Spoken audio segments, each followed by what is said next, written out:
In the very beginning of our Parshat Vaera, in merely 10, 12 words, we have 3 names of HaKadosh Baruch Hu mentioned. Vaydaber Elokim el Moshe vayomer elav ani Hashem, the Yud Kei Vav Kei.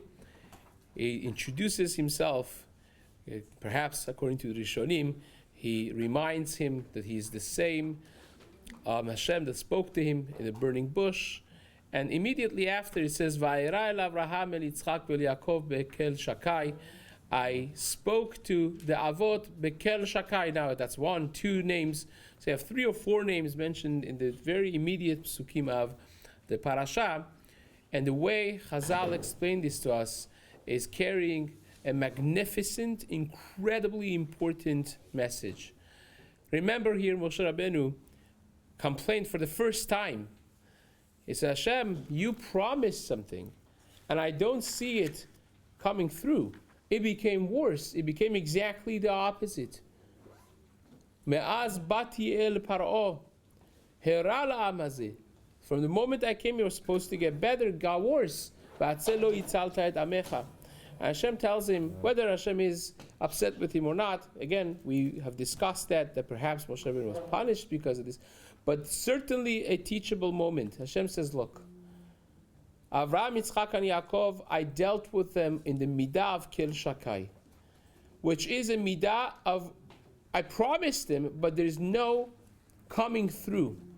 I told them I'm going to give them the land, and yet Avraham Avinu, for a little burial place, had to pay tremendous, exorbitant amount of money.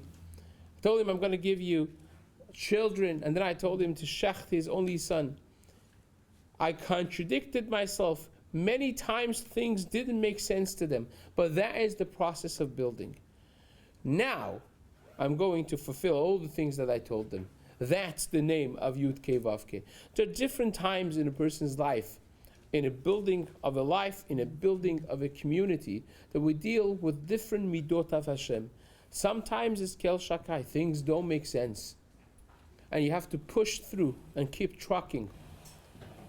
And sometimes you see the revealed hand of HaKadosh Baruch Hu, and you're meant to see those glimpses of light, those moments of clarity, and carry and bottle those moments for an emunah that's needed in the dark moments.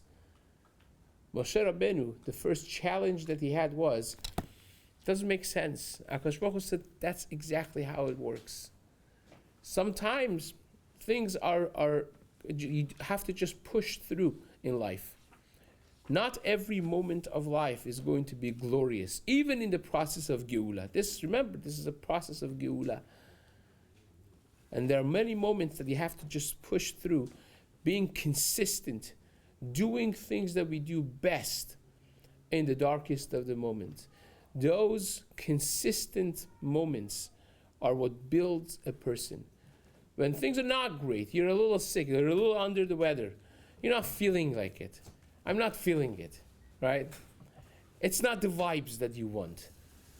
But that's the moment that you will be determined as a real Evet Hashem. That's the first lesson of Geulah that HaKadosh Baruch Hu gives to Moshe Rabbeinu. That you keep on trucking in the darkest of the moment. Nothing makes sense. And you keep your consistency. Constant and consistent.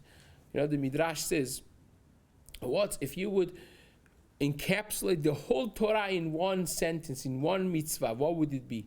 Rabbi Akiva says famously, "V'ahavta l'reacha kamocha ze klal gadol b'Torah, Shema Yisrael Hashem Echad." And then the Midrash says, "Keves echad ta'aseh b'boker v'et keves hasheni ta'aseh ben harbaim." That Korban Tamid is the complete message of the entire Torah is in that.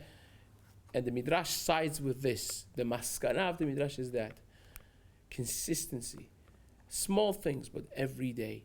Day in, day out, regardless of the glorious results or none, a lack thereof.